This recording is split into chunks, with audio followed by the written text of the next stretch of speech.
we were talking about therapy and stoicism a bit. Like, Yeah. I don't know if you could talk about maybe like asking for help. Like, what does it take for a person to recognize, oh, I could use help. You know, I could go to therapy, or I could stop drinking, or whatever it may be.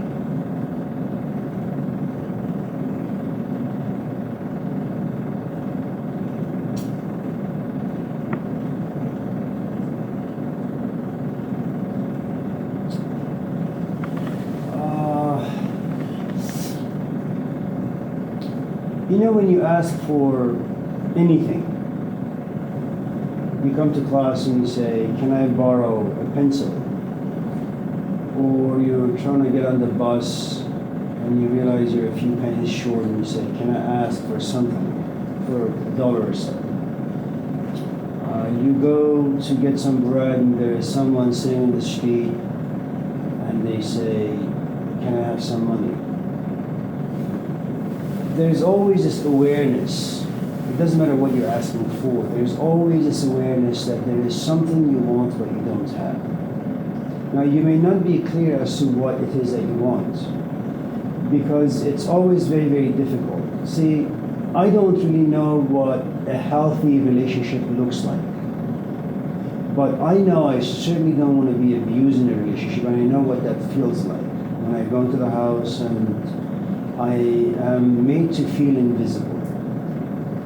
You know, when I'm talking and the other person doesn't listen to me. So it's very easy for us to know what we don't want because we have first-hand experience. But we don't really know what it is that we want. So you go to India and you say, I want enlightenment. You don't really know what that is. And because you don't know what that is, you can easily be deceived. You know, or when you're lonely, or you've been by yourself for a long enough time and now it's time for you to date. And you say, well, I'm out there looking for a man or a woman who is healthy, physically, emotionally. You know, you don't really know what that means. Unless you have kind of traveled that particular path from sickness to health, from ignorance to becoming insightful. So, going back to your question, when you ask for anything, there is this awareness inside you, whether you know it or not, that you want something you don't have. Now, if you go back to the bread and butter of almost every conversation we have had in the past few weeks, always chop the human being. Put the human being in these different houses. There's a part of you that is primarily physical. Okay? So there are sets of questions that just deal with your physical body. Okay? Then, should your physical body find itself in an unhealthy physical environment, that'll impact you emotionally. Okay?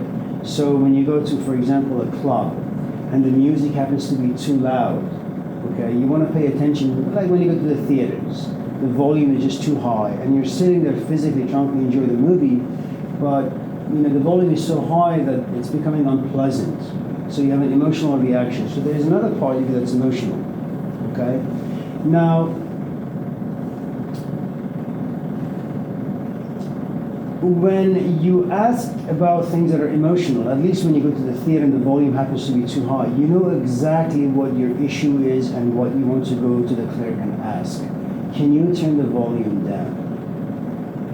Okay. So you have a certain set of, hello Matthew, you have a certain set of questions that belong or relate to your body, another set of questions that belong or asking that belong to your emotions.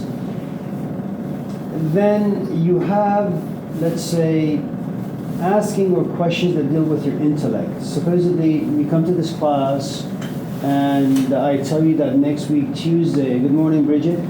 Next week, Tuesday, we have a quiz. And you've never read the chapters, you've never really looked at the audios and the videos, and now you begin to ask people questions, you know. Because intellectually, all of a sudden you come to realize the semester is coming to an end, and you don't really want to fail after attending class on a regular basis, even though lazily you haven't really done much.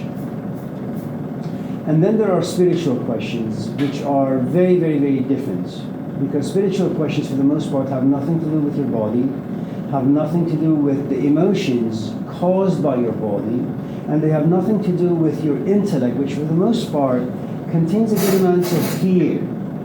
Because if you don't graduate, you won't get a job, you won't make money, you won't support yourself and your family, okay?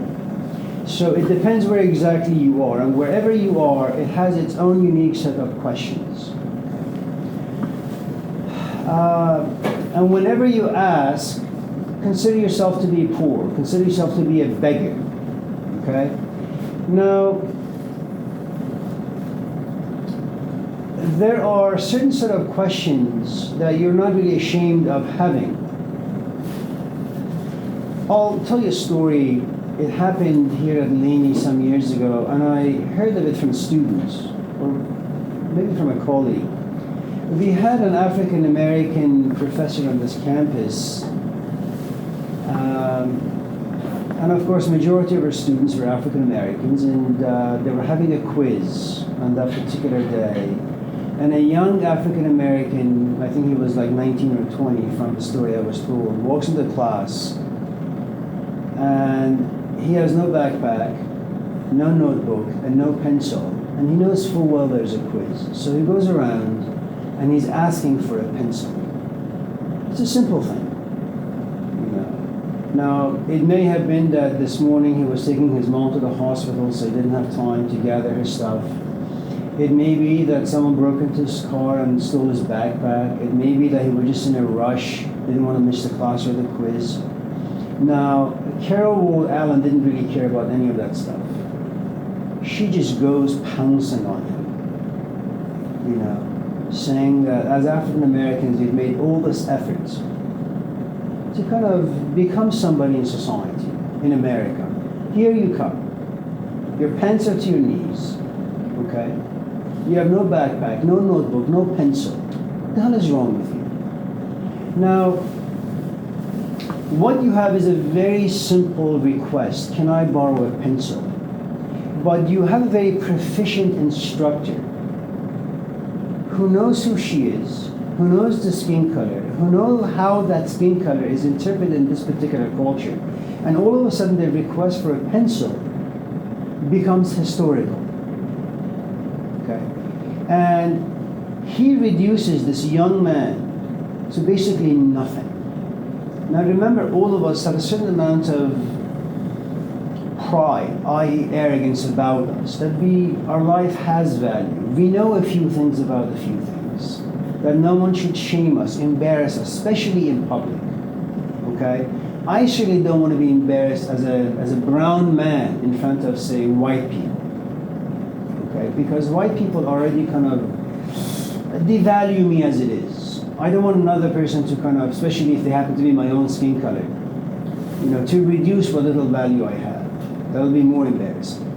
Now, it may be true what she did, may be justified. But the point I'm trying to make is, the next time, for example, I'm sure that student walks into a class, they're going to make sure they have a pencil or a pen, a notebook or a backpack, because they really don't want to be reduced to ash. Okay?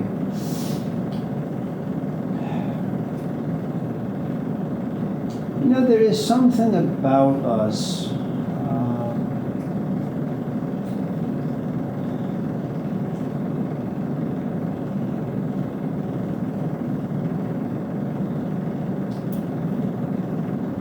I don't really know what it is, to be honest. I don't know what makes someone turn into a beggar. Where, when you become homeless, it's a very, very different story than when you come to class and say, can I borrow a pencil? Because borrowing a pencil is just about a pencil. You're not asking for money. You're not asking for a place to live. You're not asking for food, for shelter. But when you're homeless in the streets, and when people pass you by, they give you zero value. You have nothing left inside you. You may have a tiny amount of, say, pride that could be demolished at any time. And should someone just look at you the wrong way, you say, I may have nothing, but I am a human being nevertheless. But your question is different. At what stage do we overcome our pride and begin to ask?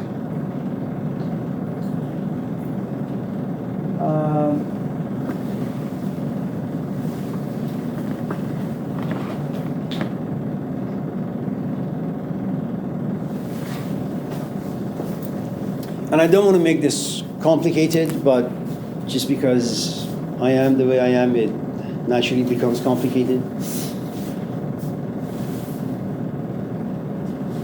Let's say you have read the Meditations by René Descartes around the 17th century, and you come upon a passage that says, I think, therefore I am. And you come to class and you ask it. Now that is what we call an intellectual question. You don't really feel it unless you want to kind of house the curiosity in like profound emotions, and they're not. You know, you're just curious. What does it mean to say, I think, therefore I am? And you ask this question at the age of 19. Impressionable, true.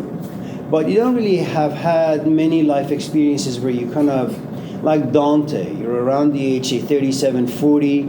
You have done a lot of things in life only to come to realize it has amounted to nothing. You feel poor, you feel cheap, and no one needs to humiliate you. You don't need Jesus Christ to come down from heaven and make you feel bad. You just do that on your own really, really well. You kind of take the motto of Socrates very seriously, and an examined life is not worth living. At the age of 19, you begin to examine your life and you realize you've amounted to nothing. Okay. Now, let's say now you are 40, okay? And you wake up one night and you can't go back to sleep. And you say, Toby, what have you done? What are you doing? Where are you going? Okay. And it happens to a lot of people. You know the guy who used to own Baskin Robbins? I forget his name, maybe Robbins or something. This is a story that dates back about 20 years. He just wakes up one morning. I mean, he has like $1 billion company, okay? He wakes up one morning and says, I don't really care for all of this. He sells it and walks away. You know, I don't know how people get there, what inspires them or what triggers them to kind of look at their material life and say, I just don't want this, you know. Or you have lots of married couple, for example, you know, and it usually happens mostly to women, you know. Men are different. They kind of go nuts for different sets of reasons. A woman kind of wakes up and says, I'm tired of serving my husband, I'm tired of serving my child or my children. I want to figure out who and what I am, what moves me. You know, I've kind of lost myself in the marriage and mothering. And all of a sudden they walk away, okay? And let's say you're at a place in life where you are just triggered by the quest for identity. You want to figure out who and what you are. Okay? And then your memory kicks in and you date back. You go all the way back to when you were 19 when you read, I think, therefore I am. Now, remember when you come to class as a 40-year-old whose foundation has kind of been cracked or even shattered, it's no longer a sense of curiosity that you have about you. What you have are very intense emotions. So you can ask questions because you're curious, and it's an intellectual curiosity, okay? And you can get the answer, but it's not going to do much for you, okay? Let's say you come to class and you say, Amir, I've been with my current girlfriend for about, 4 or 5 weeks or 6 weeks. Things are not working out. Is there a remedy? Okay. I mean, it's 6 weeks. You have some good history with her, but not enough to bind you. Versus you come to class at the age of, say, 40 or 50, and you say, I've been with my wife for about 30 years, and it's not going to work out. I want to leave. Here, I mean, keep or lose, it's okay. Here, if you lose your wife, or if you walk away, there are emotions that are going to be very difficult for you to overcome. Okay? So by the time you get to intense emotional curiosities or emotional queries, you have kind of suffered quite a bit. The point of all of this is the following. You can ask, and your asking can be founded on intellectual curiosity, or you could ask and it can be housed on intense emotions. Intense emotions, okay, what they usually tend to do is you take the piece of advice, okay, and you try to apply it. Okay. Now, when you have intense emotions, what you usually do, you become like a prostitute, in the sense that you will go to anyone and you will ask them all the stuff that lives inside you. Okay? Then there comes a point where you become emotionally mature and you say, I have gone out, I've talked to plenty of people, and their answers are no good for me. Now remember, when you're at the emotional stage, you want something practical. You know, you want like an aspirin that you can take, so 2 hours later you could be cured of your headache, right? As long as the intellect is in play, because what happens with emotions, you kind of just break down. You know, there is nothing that's holding you together. I mean, right now, you think you're 19, you have passions, you have goals, you have meaning, you have purpose, you have identity. These keep you intact, okay? And whenever, I mean, right now you're a nice enough person where you and I can go back and forth. But if I begin to ask you some questions, press you on certain things that you believe in, there will come a point where you crack and you say, you're disrespecting me. Can you please stop? Or maybe you'll just go to the 7th floor and file a complaint against me, okay?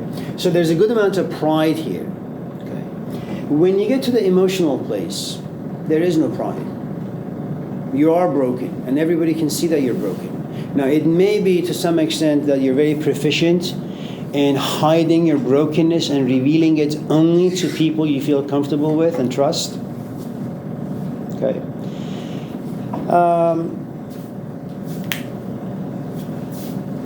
So just in case, sometimes you ask questions and I don't take you seriously, it's because I don't smell any emotions in it. I smell curiosity, and curiosity doesn't do much for me. I want things to be intensely emotional because that's where change comes about. And you're far too young for that.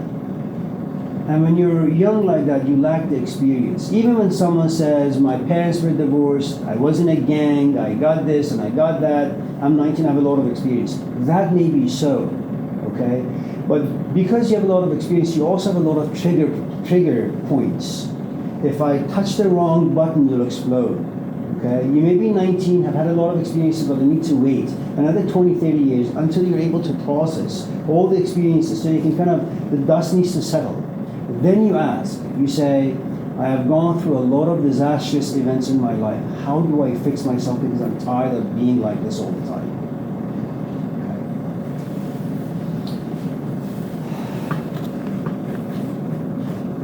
Okay. I remember even as a man going to certain funeral services, you know, one of my best friends losing his son.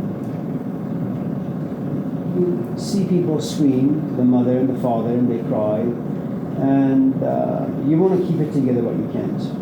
I don't know why you want to keep it together. I don't know why it's so embarrassing for a man to shed a few tears, you see, but it's embarrassing. I don't know why.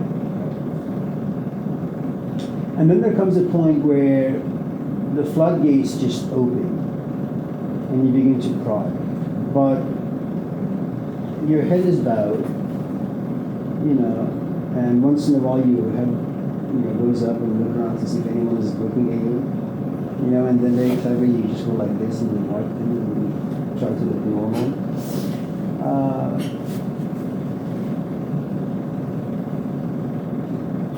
The antidote to pride is humility.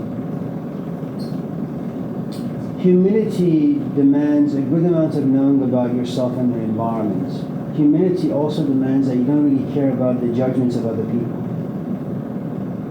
Sometimes it's very surprising that I walk in the classroom and someone asks a very, very personal question in a relatively disguised way. You know, like, I hate my father. Whoa. You know, don't you have any self-respect? And the answer is, well, no. It's something that's been bothering me for a long time. I don't really care if anyone knows about, you know, that particular area of my life. Now, they may not have any pride that ultimately translates into self-respect for the wrong or the right reasons. You know. The other aspect of pride goes to self-love. You love yourself. You love whatever image you have of yourself. You know, again, it may be the right self-image or the wrong self-image.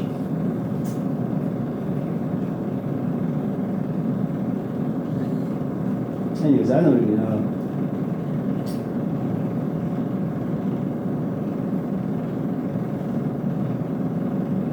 You know, usually you try to figure things out on your own for a long, long time.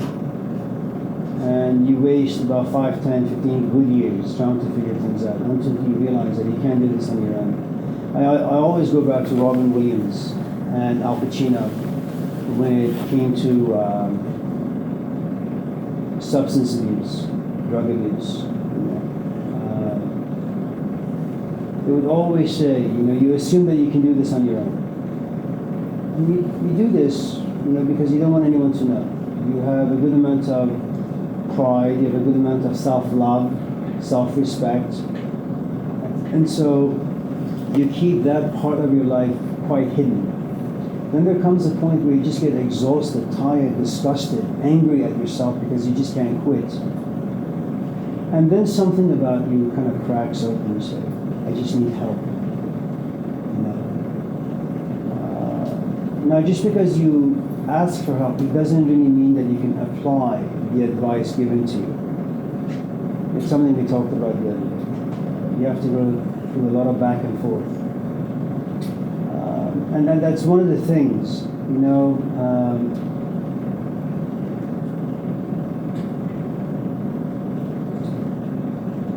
and no one knows how people get there. I have no idea how he got to the place where he said to himself, because he's been told. He's been told by his friends, he's been perhaps told by his uncles, aunts, grandparents, father, mother, that listen, don't drink too much, don't smoke too much. But given the fact that we are the sort of animals that don't take advice well, there comes a point where something about him just opens up and says, I just don't want to do this anymore. I mean, sure, the outer components have some, you know, influence about this, and he keeps saying something. It's like his mom knocking on this door and eventually it opens. And knocking on the door is like giving advice. He says, it remains closed, closed, closed, and one day it just opens and he says, okay. And it's something that he understands for himself. And there are degrees to that. And, you know, it's an interesting thing because if you asked him a couple years ago, you know, are you abusing yourself by taking this substance? He says, no, I'm in full control. You know, I know what I'm doing. And he would even get into like heated conversations or arguments with you, trying to convince you that he is in charge. He's trying to protect something, okay? He doesn't want to say that he suffers from paralysis, that he is an addict. You know, those are not images you want to have about yourself. And then there comes a point where he says, this is just no good for you. Before he used to defend himself in public for doing this. Now he openly comes out and says, I was actually quite stupid. And confessing to the fact that he didn't know, that he was in fact stupid, it becomes a source of another face of pride for him. And it's rooted in honesty, in self-awareness. You know, you have false pride, and then you have pride that is actually good for you.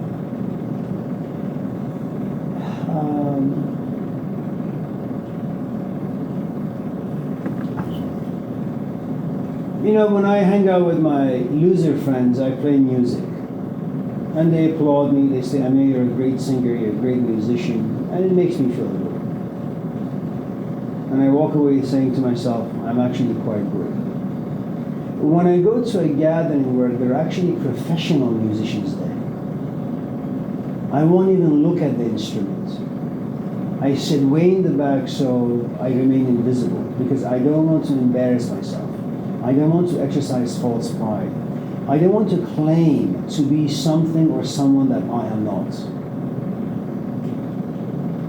You know? So some prides are really, really good to have. If you have worked hard, I mean, let's say that you have a final essay in this class and you have worked for the past like 4 months, every single day for 5 hours. You better be damn proud of your accomplishments. When he comes and says, I am 5 weeks sober, man, you need to be proud of that. And if Jesus Christ is sitting there saying, exercise humility, you give him the middle finger. Because what Jesus doesn't realize is that to overcome that particular addiction, you would have to overcome lots of temptations. There are friends you want to hang out with, but you say no. In moments of boredom, you want to smoke, but you say no. You have to be proud of those accomplishments, man. You know? But to sit here high and then try to defend you being in a classroom, in a public environment, high, and not completely sober, that's just stupid. That's called false pride. You're trying to hang on to an image that will actually about ruin you.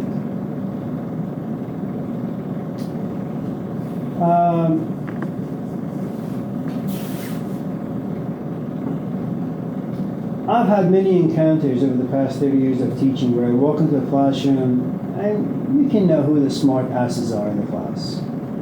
You know, they argue with you for 5-10 minutes, their hand is always up, trying to kind of give, you know, their own thoughts about virtually everything. And then there comes a point where they no longer ask questions. And you say, what happened to you? You know, you used to kind of just go back and forth with me all of a sudden. You're not doing that. What's going on? And then after class they say, can I talk to you? See, yeah. I don't know what happened to me. I don't know anything. What do you mean? Your class has just, I don't know what has happened. I feel restless. I'm confused. Do you think I can come to your office Monday morning? I say, sure. And they come to the office Monday morning. So what's going on? And all of a sudden they put their hand in their pocket, they grab like a box of Kleenex, and they just break down. I said, whoa, what's happening? I don't really know. My life is ruined. You used to be so confident, so proud of yourself. You had all these comments. You know, you were making commentary on virtually every aspect of life. What's going on? I don't know, I just feel so incompetent, so inadequate. I don't know why I'm married. I don't know why I got kids. I don't even know why I have a job. I don't even know why I'm alive. I want to commit suicide. Whoa, take it easy. You know, and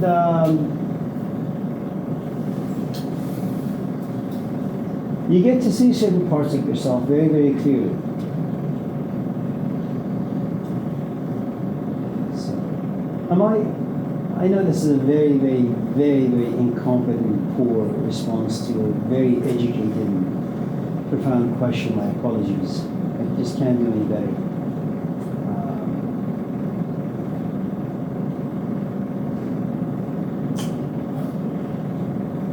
I had a friend. He was a Muslim, but he didn't mind going to churches once in a while. I remember one day he drove from San Jose to the car wash, just many, many years ago, 34 years ago. And he said, yeah, you know, I went to the church next to my house, and I just cried and cried and cried. He recently moved to Los Angeles, and he sent me an email saying, I've been going to church for the past like 2-3 weeks. I just can't cry anymore, man. Is there a way, is there a trick where I can feel as emotional as, you know, when I was 19 or 20? And you know, when you're emotional, when you ask questions, it's like, you know, when you eat food when you're hungry versus when you eat food when you're just not hungry, everybody's eating so you eat. Asking questions very much the same way. And there are degrees of hunger. Some people have been fasting. And fasting in the sense that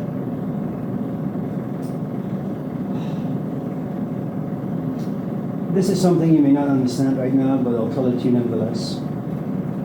When you have been in a long-term relationship with children, or maybe not, let's say you've been with someone for about 5 years, 2 years, 3 years, 4 years. Go back to the story of the Buddha. Everything begins as new, it's vibrant, it's beautiful. It inspires excitement, hope, dreams, fantasies. And little by little, it becomes oxidized. You no longer see your own reflection in your companion. You no longer see your reflection in your life. And you kind of, what German philosopher Heidegger would say, you are thrown into fallenness. Your life becomes mediocre. You kind of just do the routine. But deep down, there is this dissatisfaction inside you. It rarely has a chance to come out because life is busy. But then all of a sudden, someone walks into your life, whether it's at Pete's coffee shop, or you wake up in the morning and you listen to one of those televangelists, or you read a book, it doesn't matter, you listen to music. And all of a sudden, this dissatisfaction that has lived inside you slowly begins to bubble up. And you have no idea what's happening to you, but it really feels good, and it's also frightening. You try to push it down, but for some strange reason, in as much as you want to push it down, you also want to pull it up. And if I was to put this within the context of, say, romantic loves or emotions, is that, you have a husband, you have a wife, you're committed, you're devoted, you don't really want to have an affair or cheat, but there's a part of you that has been starved for such a long, long time. And I think it's just part of the human condition. You have not done anything wrong. You have not transgressed against gods or human beings. You're not a sinner, okay?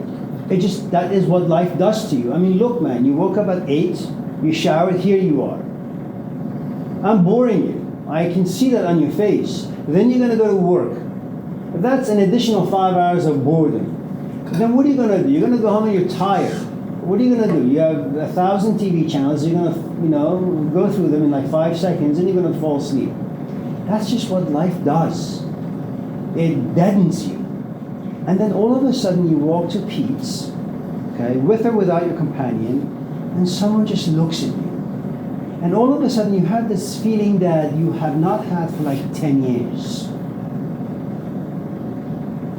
You're not at a point of starvation, okay? But it is exciting for someone to look at you. And you say, yeah, my wife used to look at me that way, listen to me that way, talk to me that way. But she or he no longer does, okay? And then because your appetite has been whetted a little, you want it some more because it gives you pleasure. And there is nothing wrong with it. I mean, most of this stuff really is the sort of way we make judgments on them has to do with our culture and the ethical codes that our culture has kind of imposed. Nothing wrong with it. I think it's actually great that we have these codes. But as this person keeps looking at you, you realize it was curiosity, now you're really hungry, now you're really starving. And what happens when you're starving, man? You fantasize about food. You daydream. You have nightmares about not getting food. And then you go to the person. Now the person doesn't know that you're starving deep down. You say, can I sit next to you? Of course, you're old enough to kind of contain yourself relatively in a civilized, dignified manner. And the guy says, of course, please. And you realize the guy has gone back to, reading his book or whatever. You say, what is the book you're reading? Because you really want to be nourished. Now, you may ask your questions in a very casual, soft, eloquent manner, but they have no idea the fire or the volcano that's bubbling from within.